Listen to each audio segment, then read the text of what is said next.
राधे राधे। सब ठीक ठाक, सब राजी खुशी। कैसी चल रही है आप लोगों की प्रिपरेशन? बहुत सारी समस्याएं हैं।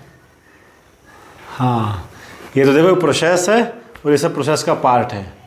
कभी अच्छी पढ़ाई हो जाती है, कभी पढ़ाई नहीं हो पाती, कभी चीज़ें समझ आ जाती है, कभी समझ नहीं आती, कभी मन करता है छोड़ो ना कौन सी तैयारी है, कभी मन करता है चलो खूब पढ़ते हैं। ये इस जर्नी का पार्ट है, तो इसको लेके आप चिंतित है ना हो। तो स्टडी मटेरियल वैसे मैंने पहले बताया था, लेकिन उसके बाद थोड़ा कोर्स चेंज हुआ था, तो ज़्यादा कुछ चेंज नहीं करना आपको। एक तो मैंने जीके की बुक बताई थी, जो उस टाइम बताई थी वही फॉलो करनी है, उसी तरीके से फॉलो करनी है। दूसरा आपके सिलेबस में करंट अफेयर ऐड हो गया, तो करंट अफेयर के लिए मैंने पीछे भी बताया था, मूमल पर मंथ आती है, तो उसको ले आओ, अच्छे से उसको पढ़ो, बार बार डीपली पढ़ना है। नोट एज लाइक न्यूज़पेपर, अच्छे से डीपली पढ़ोगे तभी जो चीज़ें समझ आएगी, तभी वो चीज़ें याद होगी। क्योंकि एक मूमल से 1 या 2 क्वेश्चन आने हैं आपको। अच्छा है, आपका जब तक एग्जाम नहीं होता तब तक आपको मूमल पढ़नी है, हर महीने की मूमल आती है, तो उसे डीपली नहीं पढ़ोगे, है ना। हो सकता है वो लाइन आपने छोड़ दी और उसी लाइन से क्वेश्चन आ गया, तो बाकी सब तो पढ़ी हुई बेकार है। तो अच्छे से पढ़ना है, जिसका करंट अफेयर अच्छा है उसका बाकी पार्ट अपने आप ठीक हो जाएगा। क्योंकि अगर पीछे का भी क्वेश्चन अगर देखोगे ना आप, क्लासिकल जो क्वेश्चन आते हैं, ओल्ड हिस्ट्री क्वेश्चन अगर आएंगे, तो वो कहीं ना कहीं करंट अफेयर से रिलेटेड ही होते हैं। करंट अफेयर पढ़ोगे तो उसके पीछे की चीज़ें भी समझोगे, तो वो चीज़ें अपने आप क्लियर हो जाएंगी। तो करंट अफेयर वाला पार्ट अपना अच्छे से तैयार रखना भाई। दूसरा आपको बुक बताई थी जीके वाली, अब एक वो साइकोलॉजी की दिक्कत आ रही है, तो साइकोलॉजी की भी मैं भी अभी रिसर्च कर ही रहा हूँ। क्योंकि एक तो पहली बार सिलेबस में ऐड हुआ है, लैब असिस्टेंट में पहले साइकोलॉजी आती नहीं थी, अब किस लेवल की आएगी, कैसे क्वेश्चंस बनेंगे, ये भी सोचने वाली बात है। और दूसरी बात, अधीनस्थ बोर्ड, 2 बोर्ड है ना अपने, एक आरपीसी एक अधीनस्थ बोर्ड, तो अधीनस्थ बोर्ड पहली बार ऐसा पेपर करवा रहा है जिसमें साइकोलॉजी आए। उससे पहले पटवारी वीडियो को जो करवा रही उसमें साइकोलॉजी नहीं आती। तो ये भी सोचने वाली बात है कि अधीनस्थ बोर्ड किस लेवल तक क्वेश्चन लेके जाएगा। साइकोलॉजी जो आती है वो टीचर के एग्जाम में आती है, और टीचर के एग्जाम मोस्टली आरपीसी ही करवा रही है अपने, आरपीसी या फिर माध्यमिक बोर्ड रीड करवाता है। तो पहली बार अधीनस्थ बोर्ड करवा रहा है, तो थोड़ा सा मुझे 1-2 दिन का टाइम दीजिए। मैं साइकोलॉजी की अच्छी बुक देख के आपको रिकमेंड करूंगा कि वो बुक पढ़ ले, बहुत है। क्योंकि साइकोलॉजी एक समुंदर है अपने आप में, बहुत वाइड सब्जेक्ट है, और आप लोग तो बिल्कुल नए हो तो आपको समझ भी नहीं आएगी पहली बार में कि साइकोलॉजी है क्या। अधिगम पढ़ा भी नहीं हुआ, किसी को मतलब भी नहीं पता होगा अधिगम क्या होता है, लर्निंग। हाँ, तो साइकोलॉजी की वर्डिंग भी काफ़ी टफ है। साइकोलॉजी खुद अपने आप स्पेलिंग देखो, साइकोलॉजी की शुरू पी से होती है, प्रणव नस से होती है। तो साइकोलॉजी की मैं कोई अच्छी बुक देखे आपको रिकमेंड करूँगा। इतने आप जीके और मूमल और जो आपके सब्जेक्ट हैं उसकी तैयारी कंटिन्यू करते रहिए। एग्ज़ाम डेट अभी टेंटिव चल रही है, यानी फिक्स आई नहीं है। उम्मीद यही करते हैं कि थोड़ा आगे बढ़े, थोड़ा आपको और टाइम मिले। बाकी यो लक क्या होता है देखते हैं। तो आज हम नया टॉपिक शुरू कर रहे हैं। लास्ट क्लास में हमने न्यूक्लियाई पढ़ा था, और न्यूक्लियाई की असाइनमेंट भी मैंने टेलीग्राम चैनल पे डाल दी थी। थ्योरी की असाइनमेंट थी, उसके आंसर की भी मैं प्रोवाइड करवा दूंगा। कुछ पूछना हो तो अपना एक चैनल बना हुआ है डाउट डिस्कस का, ग्रुप बना हुआ है जिसमें डाउट डिस्कस कर सकते हो, तो वहाँ पूछ लेना। क्योंकि वो उस असाइनमेंट में ऐसा कुछ था नहीं जिसका मैं वीडियो सोल्यूशन करवाऊँ, थ्योरी का पार्ट था, इसलिए मैं उसका वीडियो सोल्यूशन है नहीं करवा रहा। नया टॉपिक शुरू कर रहे हैं, और आप सबने पढ़े भी होंगे इलेक्ट्रिक सर्किट, विद्युत परिपथ, विद्युत धारा। तो वैसे तो बहुत बड़ा टॉपिक है, पर आपको सिलेबस में जो पॉइंट दे रखी हैं उसी पॉइंट पे चलना है। आपके सिलेबस में 4 ही पॉइंट है, किरचॉफ लॉ, व्हीटस्टोन सेतु, मीटर सेतु, विभव मापी, इतना ही पढ़ना है। अदरवाइज इस चैप्टर में जाओगे आप प्रतिरोध, तुल्य प्रतिरोध निकालना, तुल्य प्रतिरोध को 1000 क्वेश्चन कर लो उस पर चाहिए, तो भी ऐसे लगता है भी कम है। तुल्य प्रतिरोध पे आपको नहीं जाना, क्योंकि आपके सिलेबस में नहीं है। सिलेबस में है सिर्फ वही टॉपिक में कराऊंगा और वही आपको करने हैं। कंपटीशन क्रैक करने के लिए बहुत चीज़ें समझनी पड़ती हैं। ज़्यादा पढ़ना इम्पोर्टेंट है, लेकिन सिलेबस से ज़्यादा पढ़ना इम्पोर्टेंट नहीं है। ज़्यादा मतलब रिपीट कर रहे हो बार बार, वो ज़्यादा पढ़ना इंपॉर्टेंट है। पर सिलेबस से बाहर जाके पढ़ रहे हो वो इंपॉर्टेंट है नहीं, उससे आपकी तैयारी खराब हो जाएगी। तो सिलेबस में रह के हमें ज़्यादा पढ़ना है। तो मैं सिर्फ वही टॉपिक डिस्कस कर रहा हूँ जो आपके सिलेबस में है। तो आपके सिलेबस में सबसे पहले है किरचॉफ, यानी ये कह दो कि विद्युत धारा का जो चैप्टर है, जो विद्युत परिपथ है, उसकी पहली ईंट, उसकी पहली ईंट जो है वो क्या है आपकी विद्युत है, ये किरचॉफ है नियम। तो किरचॉफ ने 2 नियम दिए थे। किरचॉफ ने कितने नियम दिए थे? 2। दोनों नियम डिस्कस करेंगे हम, दोनों पे क्वेश्चंस भी देखेंगे कैसे कैसे क्वेश्चंस आते हैं। तो किरचॉफ का जो पहला नियम है, प्रथम नियम, जिसे कहा जाता है Kirchhoff current law, KCL, Kirchhoff current law. अब किरचॉफ करंट लॉ और किरचॉफ वोल्टेज लॉ पढ़ने से पहले आपको देखो एक चीज़ का पता होना चाहिए कि जैसे मान लो एक सर्किट बनाया मैंने, ऐसे बहुत सारे प्रतिरोध जोड़ दिए,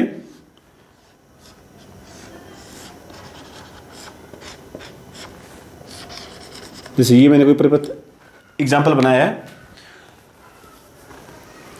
तो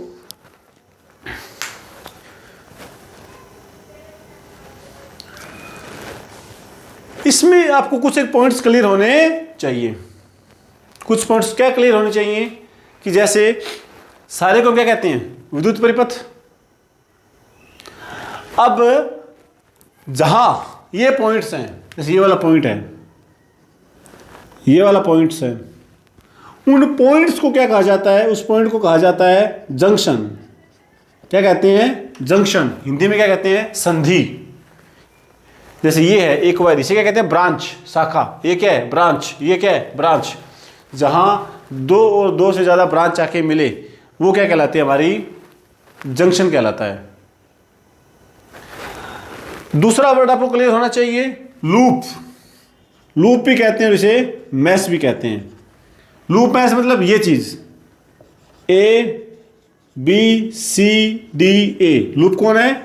A B C D A। इतना लिखोगे लूप नहीं है, अब ये लूप है। ये क्या है? लूप। ये यहां से ले लो B, इसको नाम दे देते हैं E F। दूसरा लूप कौन सा है? B E F C। ये लूप नहीं है, अब लूप है, यानी क्लोज परिपथ होना चाहिए। और लूप कौन है? ये भी एक लूप ही है, A B E F C D। ये भी तो क्या एक है? लूप ही तो है। तो आपको 2 चीजें पता होनी चाहिए, लूप किसे कहते हैं और संधि किसे कहते हैं। क्योंकि केसीएल कहाँ लगता है? संधि पे, जंक्शन पे। केवीएल सेकंड लॉ कहाँ लगेगा? लूप पे। दोनों का मीनिंग पता होना चाहिए। तो केसीएल क्या कहता है? किसी भी जंक्शन पे, किसकी बात हो रही है? किसी जंक्शन पे टोटल करंट जो होगा, समीशन ऑफ आई, क्या होगा? 0। जैसे इस जंक्शन की बात करूं, इस जंक्शन पे टोटल करंट क्या होगा? 0। मतलब जितना करंट आएगा उतना करंट क्या होगा? चला जाएगा। यानी आप ये कह सकते हो total input current is equal to total output current.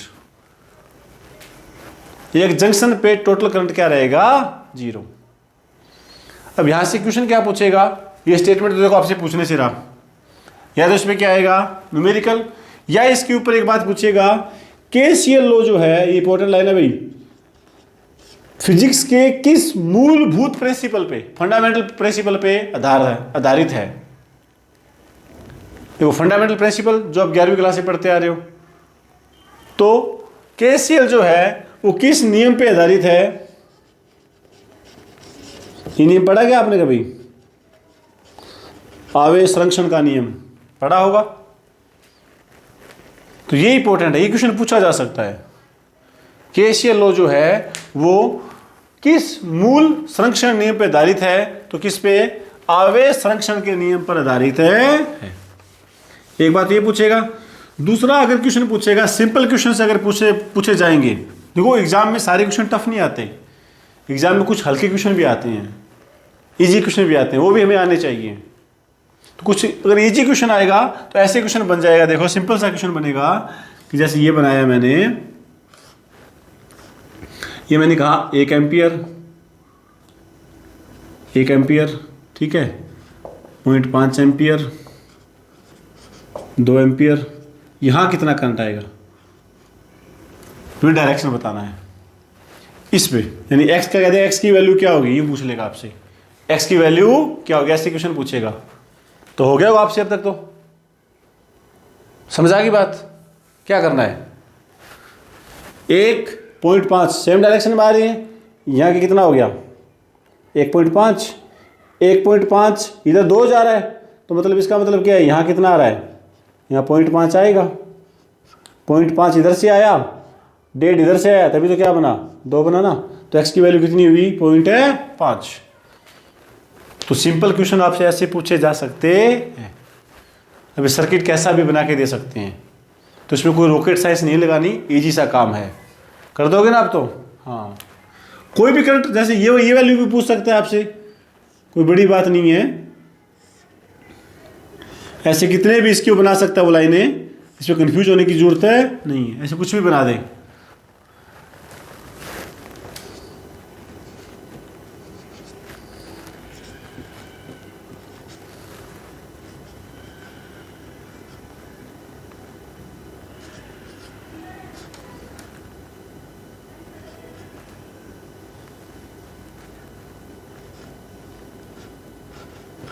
ठीक है, यहाँ वैल्यू पूछ ले आपसे, हो सकता है इसकी डायरेक्शन नहीं दे रहा, डायरेक्शन कुछ भी हो सकती है।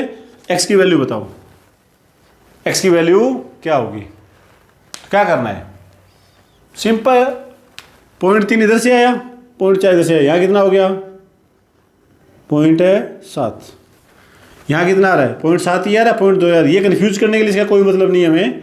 0.2 इधर से आया, 0.7 इधर से आया, कितना हुआ 0.9, यहाँ 0.9 है, ये आंसर नहीं है आपका। बस ऐसे क्वेश्चन में गलती कर देते हैं हम कि 0.9 कर दिया, 0.9 में से 0.1 इधर चला गया, x की वैल्यू कितनी है। हाँ, इजी क्वेश्चन ऐसे भी गलत हो जाते हैं। यहाँ तक किया 0.9 आंसर, और वहाँ 0.9 ऑप्शन में मिलेगा आपको, तो देखना है कि कहाँ पूछा है। तो छोटी छोटी बातों का ध्यान रखना है, और केसीएल पे इससे ज़्यादा क्वेश्चन नहीं बनेंगे आपके। किस नियम पे आधारित है, आवेश संरक्षण के नियम पे आधारित है, और ये सब क्लियर यहाँ तक। अब अगला नियम पढ़े। अगला नियम क्या है, केवीएल। वो थोड़ा सा टफ रहेगा पर आपको करवा देंगे। दूसरा जो केवीएल, केवीएल टफ कहने का मतलब स्टेटमेंट टफ नहीं है, केवीएल को अप्लाई करने में थोड़ी से हम कंफ्यूज हो जाते हैं। KVL, Kirchhoff voltage law. Kirchhoff voltage law किस पे लागू होता है, लूप पे। ये क्या कहता है, किसी भी क्लोज लूप में टोटल वोल्टेज क्या रहेगी, 0। टोटल वोल्टेज क्या रहेगी, 0।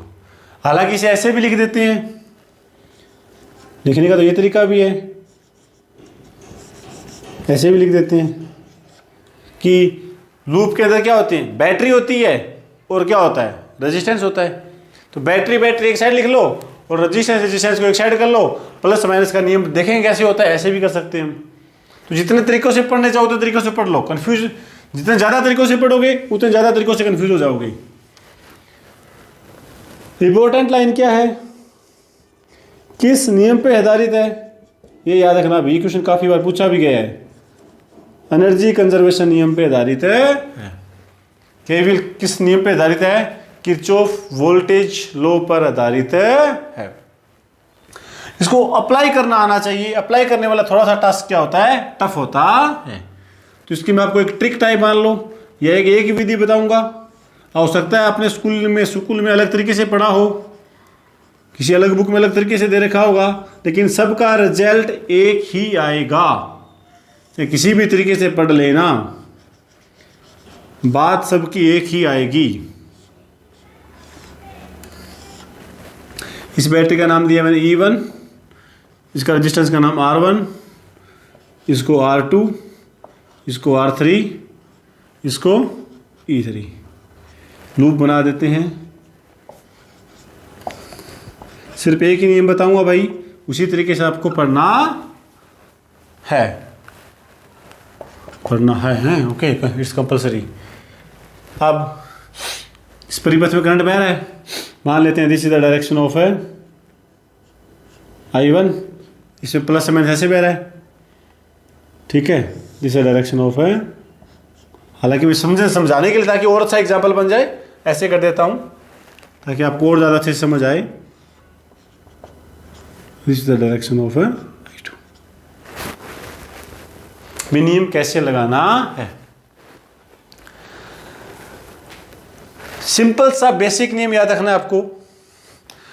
आप किसी भी लूप को पकड़ लो, जैसे मैंने पकड़ा पहले लूप पकड़ा कौन सा, ABEFA, ABEFA पकड़ लिया।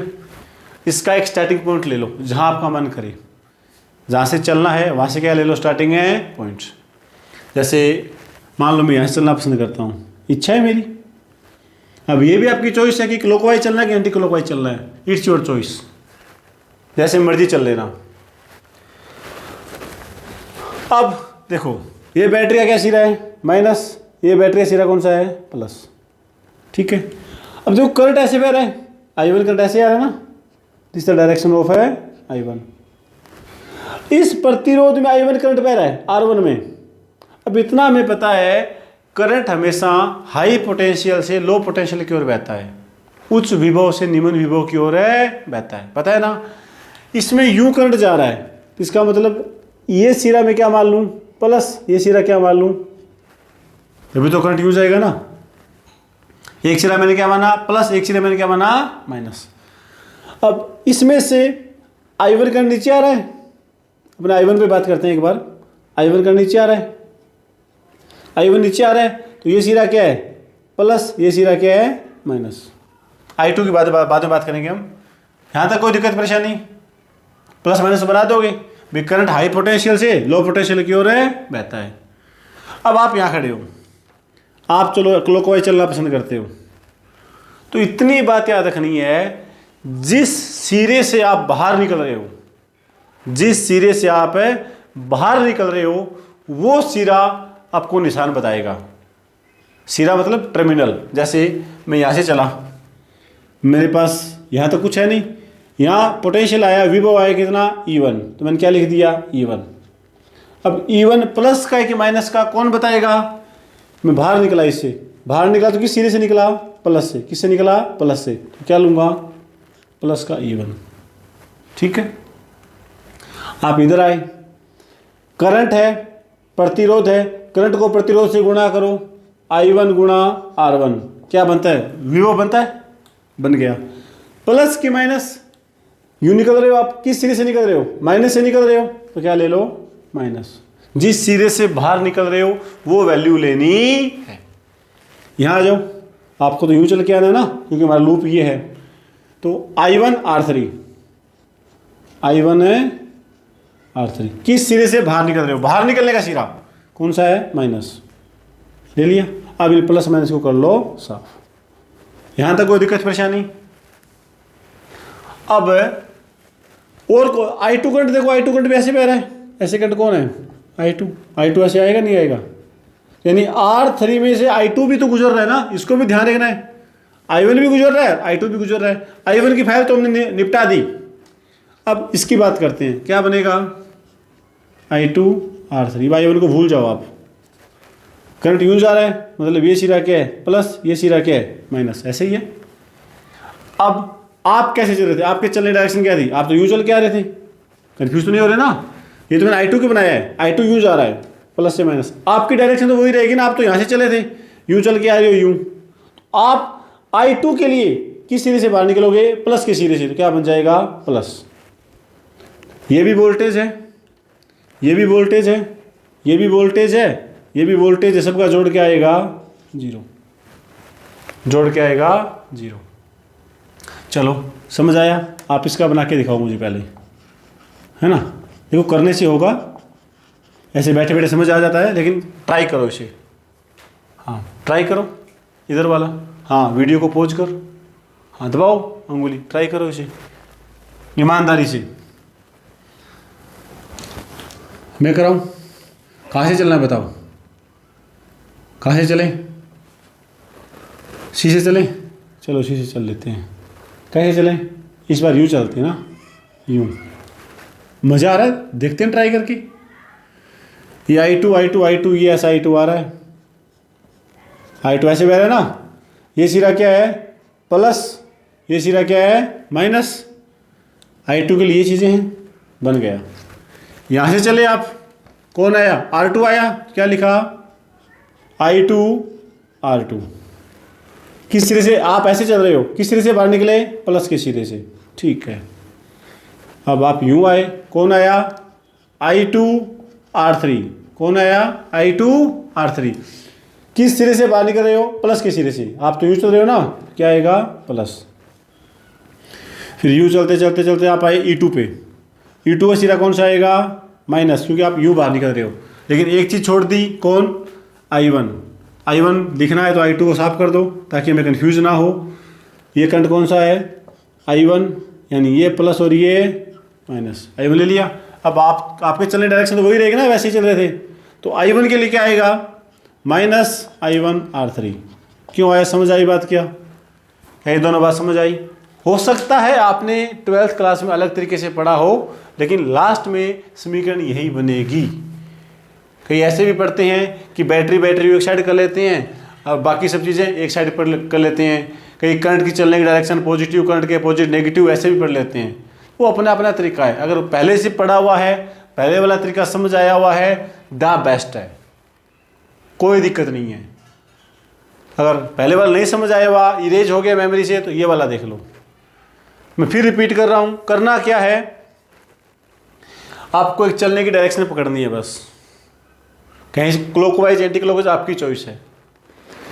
जिस टर्मिनल से आप बाहर निकल रहे हो, चाहे वो बैटरी का हो, चाहे वो प्रतिरोध का हो, बस वो निशान लगा देना है। जिस टर्मिनल से बाहर निकल रहे हो, और इतना पता है प्रतिरोध का, देखो बैटरी का टर्मिनल तो गिवन है तो प्लस माइनस बता दोगे। प्रतिरोध का टर्मिनल हमें नहीं पता प्लस माइनस क्या होगा, तो वो कौन डिसाइड करेगा? करंट की डायरेक्शन। करंट यूं जा रहा है, मतलब ये सिरा क्या है? प्लस, ये सिरा क्या है? माइनस। ये तो अंडरस्टूड वाली बात है।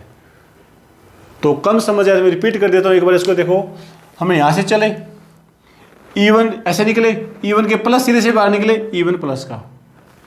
यहाँ आए, I1 R1 लिख दिया, I1 R1।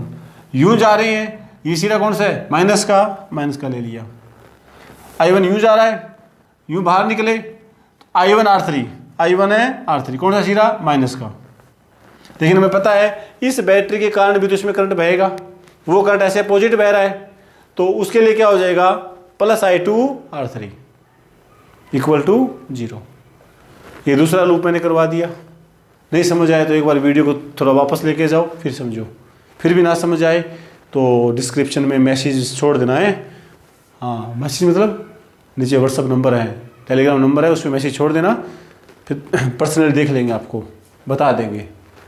इतना तो कर देंगे आप लोगों के लिए। तो ये नियम लगाना आया, सबसे इंपॉर्टेंट इस नियम को लगाना ही सबसे इंपॉर्टेंट है। हाँ, इसी के अंदर आप किरचॉफ का प्रथम नियम भी लगा सकते हो। कहाँ लगाओगे किरचॉफ का प्रथम नियम? किरचॉफ का प्रथम नियम भी लगा सकते हो। जैसे ये जंक्शन बन रहा है क्या? देखो इधर से कौन करंट आया? I1, ठीक है। इधर से कौन करंट आ रहा है? इधर कितना करंट गया? I2। I1 आया, I2 गया, तो यहाँ कितना करंट होगा? कॉमन सेंस लगा लो। यहाँ करंट पूछ ले आपसे, करंट कितना होगा? I1 आ रहा है, I2 तो चला गया, तो यहाँ कितना करंट होगा? इस जगह क्या करंट होगा भाई? I1 माइनस है I2। फिर I1 आ रहा था, I2 उधर चला गया, तो नीचे कितना जाएगा? I1 माइनस है I2। यहाँ भी यही बन रहा है। देखो, दोनों को जब एक साथ लिखोगे तो दोनों का तो डिफरेंस ही रहे ना, प्लस माइनस, तो फर्क नहीं पड़ता। वो आप इधर ले जाओगे तो चेंज हो जाएगा। इसमें देख लो, I2 I1, एक प्लस का तो एक है माइनस का। तो ऐसे आपको किरचॉफ नियम लगाना आना चाहिए। हालांकि मुझे ऐसा लगता है कि किरचॉफ नियम पर इतना बड़ा न्यूमेरिकल नहीं बनता है एग्जाम में, क्योंकि किरचॉफ नियम को लगाओगे, दो समीकरण ये बन गई, एक समीकरण ये बनी, इन्हें हल करेंगे तो लेंथ ही चला जाता है पार्ट, क्वेश्चन लंबा हो जाएगा। और कंपटीशन एग्जाम में इतना टाइम नहीं मिलता कि इतना लंबा क्वेश्चन हमें करें। फिर भी आपको प्रैक्टिस के लिए मैं असाइनमेंट में 5-10 क्वेश्चन डाल दूंगा, तो किरचॉफ नियम लगाना सीख लेना अच्छे से, क्योंकि ये विद्युत धारा का बेसिक है, बेसिक नियम है। आगे जितने भी, जैसे आपने ग्रेजुएशन किसी बच्चे ने कर रखी होगी, उससे उसने पढ़ा भी होगा नॉर्टन थ्योरम, थेवेनिन थ्योरम, है ना, सुप्रीम पोजिशन थ्योरम, बीएससी में आती है, वो सब इसी नियम से निकलती हैं। किरचॉफ के नियम को ही मॉडिफाई करके छोटा कर देते हैं ताकि टाइम बच जाए। तो ये बेसिक है, ये आना ही चाहिए, आना ही चाहिए। एग्जाम में क्वेश्चन आना ना आना एक अलग बात है, यहाँ तक क्लियर हो जाना चाहिए। क्वेश्चन असाइनमेंट में देंगे, आप ट्राई करना इसको हल करने की, ना हो तो सॉल्यूशन तो मैं करवाई दूंगा। थोड़ा लंबा टास्क जरूर रहेगा, 2-2 समीकरण हल करोगे। 10th क्लास में जो मैथ्स पढ़ते थे ना, 2 समीकरणों को हल या ग्राफीय मेथड से करो, पढ़ते थे, कहाँ इंटरसेक्ट कर रहे हैं उसके हल होंगे, दोनों समीकरणों को जोड़ो घटाओ। वैसे भी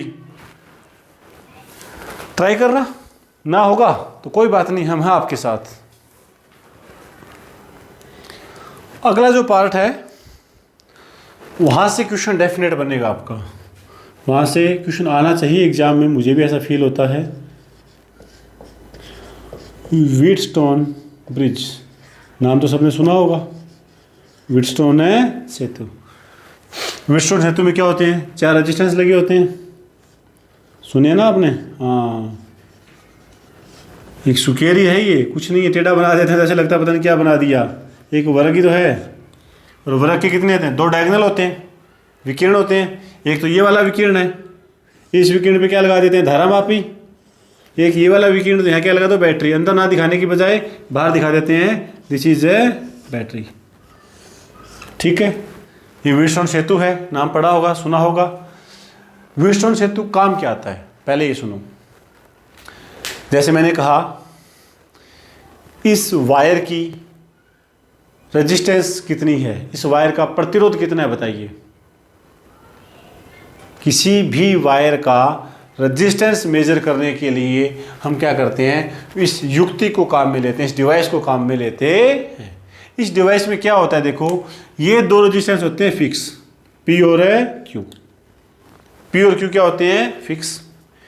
आर जो होता है वो होता है वेरिएबल। वेरिएबल मतलब आर की वैल्यू हम हमारी इच्छा अनुसार बदल सकते हैं। वो देखा था ना आपने, +2 के लैब में देखा होगा, रेजिस्टेंस बॉक्स होता है, प्रतिरोध बॉक्स, बहुत सारी उसके ऊपर की कुंजी लगी होती है, तो उससे हम 10 ओम, 20 ओम, 50 ओम, जितना रेजिस्टेंस बनाना चाहे उतना बना सकते हैं। तो वो यहाँ लगता है, वो आर के आपका वेरिएबल, इससे हम हमारी इच्छा अनुसार ऊपर नीचे सेट कर सकते हैं। और एस क्या है, अज्ञात रेजिस्टेंस, जिसकी वैल्यू हमें जाननी है। जैसे इस वायर का रेजिस्टेंस निकालना है, तो ये यहाँ लगाना पड़ेगा। ये आपकी क्या है, बैटरी। अब देखो, बैटरी से करंट आएगा, करंट आके 2 पार्ट में क्या हो जाएगा, डिवाइड। ये करंट यहाँ आया, यहाँ के करंट फिर 2 पार्ट में क्या हो रहा है, डिवाइड हो रहा है। अब यहाँ से यहाँ जो करंट आ रहा है कब आएगा, जब यहाँ का पोटेंशियल क्या हो, हाई, और यहाँ का पोटेंशियल क्या हो, लो।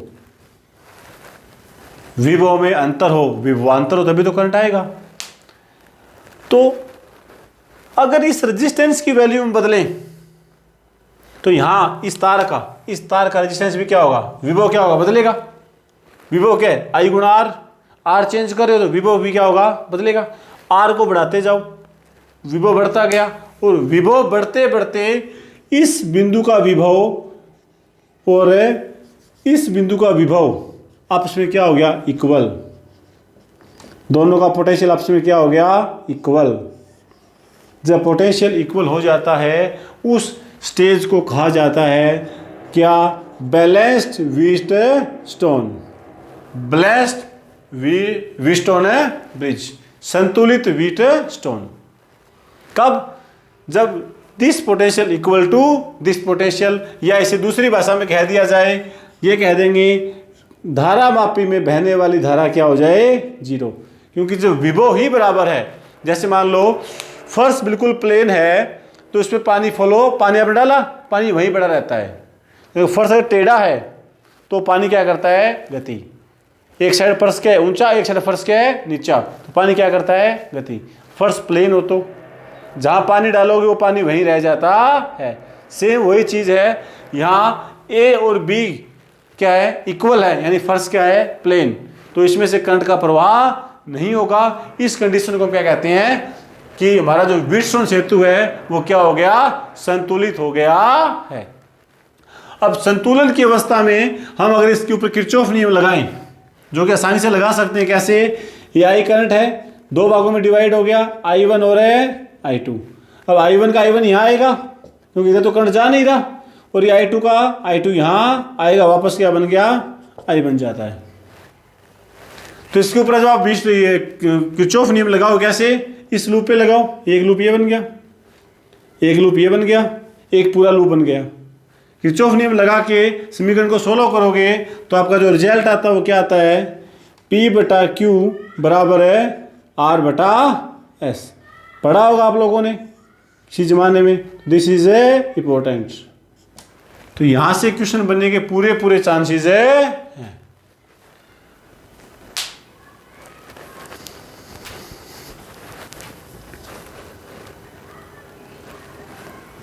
तो यहां तक सब ठीक। अब यहां से क्वेश्चन किस टाइप के बन सकते हैं, आपको कोई तीन वैल्यू गिवन मिलेगी, P/Q/R/S, चार में से कोई तीन वैल्यू आपको गिवन मिलेगी, चौथी वैल्यू आपको फाइंड आउट करनी है। पर ध्यान रहे ये कंडीशन तभी एप्लीकेबल होगी जब व्हीटस्टोन सेतु क्या बैलेंस है। अगर व्हीटस्टोन सेतु बैलेंस नहीं है तो वो क्वेश्चन आपसे बनेगा भी नहीं, क्योंकि फिर तो किरचॉफ नियम लगाओगे, इक्वेशन लंबी जाएगी, लंबा कैलकुलेशन होगा, फिर आपसे बनेगा भी नहीं, एग्जाम में तो बिल्कुल नहीं बनेगा। तो क्वेश्चन चांस यही है कि 99% जो क्वेश्चन आते हैं वो बैलेंस व्हीटस्टोन के ही आते हैं। चार में से कोई तीन वैल्यू गिवन मिलेगी, यहाँ रख देनी है, चौथी वैल्यू निकाल देनी है। क्वेश्चन ऐसे आ जाए, जैसे ये डायग्राम बना दिया,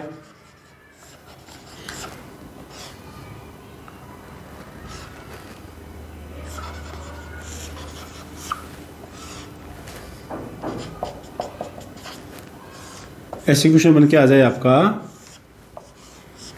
ठीक है, 2 ओम 4 ओम, इसकी वैल्यू क्या होगी।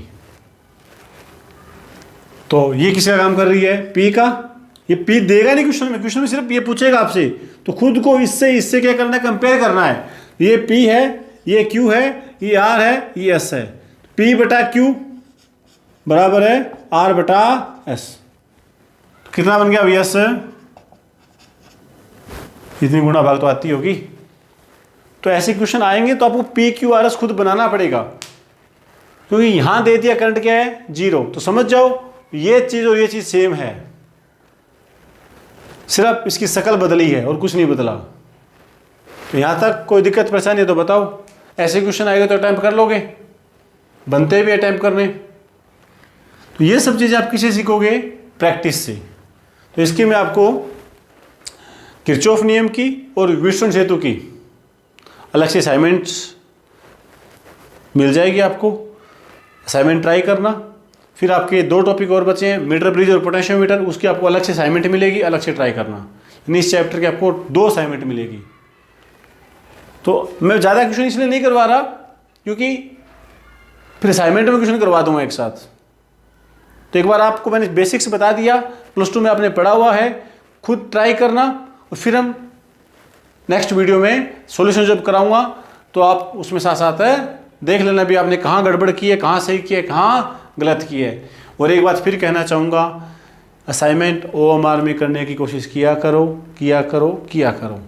मानना ना मानना आपकी मर्जी है, पर मेरा अनुभव ये कहता है कि OMR में करो, एग्ज़ाम में इसको आपको फ़ायदा दिखेगा। अभी अजीब लग रहा है, करने में मुश्किल होता है, बोरिंग होता है, सब चीज़ें मुझे पता है ना, क्योंकि सास भी कभी बहू थी, तो हम भी कभी स्टूडेंट थे, और हम जिस जर्नी से आप गुजर रहे हो वो जर्नी हमने भी देखी है, प्रिपरेशन करना क्या होता है।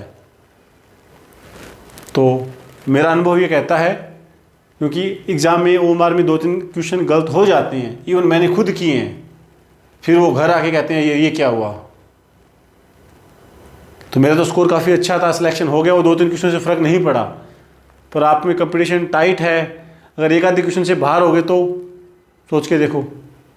तो जब मेहनत ही कर रहे हो तो एक OMR गूगल से डाउनलोड करो, प्रिंट निकाल लो, अदरवाइज शॉप पे जाओ, OMR की बुकलेट आती है 15-20 रुपये की, बुकलेट ले आओ। तो OMR में क्वेश्चन किया करो असाइनमेंट के, चाहे वो किसी भी सब्जेक्ट के हो। एक अच्छी हैबिट है, बहुत सब चीज़ें सीखोगे आप इससे। तो इसकी असाइनमेंट आपको टेलीग्राम चैनल पे मिल जाएगी। तो इसके ऊपर एक इसके असाइनमेंट का सॉल्यूशन, अगला लेक्चर मीटर ब्रिज और पोटेशियोमीटर का, फिर उसकी असाइनमेंट, फिर उसका सॉल्यूशन। यानी इस टॉपिक पे मोटे मोटे कितने वीडियो बनेंगे? 4, एक बन चुका है। मिलते हैं नेक्स्ट क्लास में। अपना हेल्थ का ध्यान रखना, खुश रहो, मस्त रहो। राधे राधे।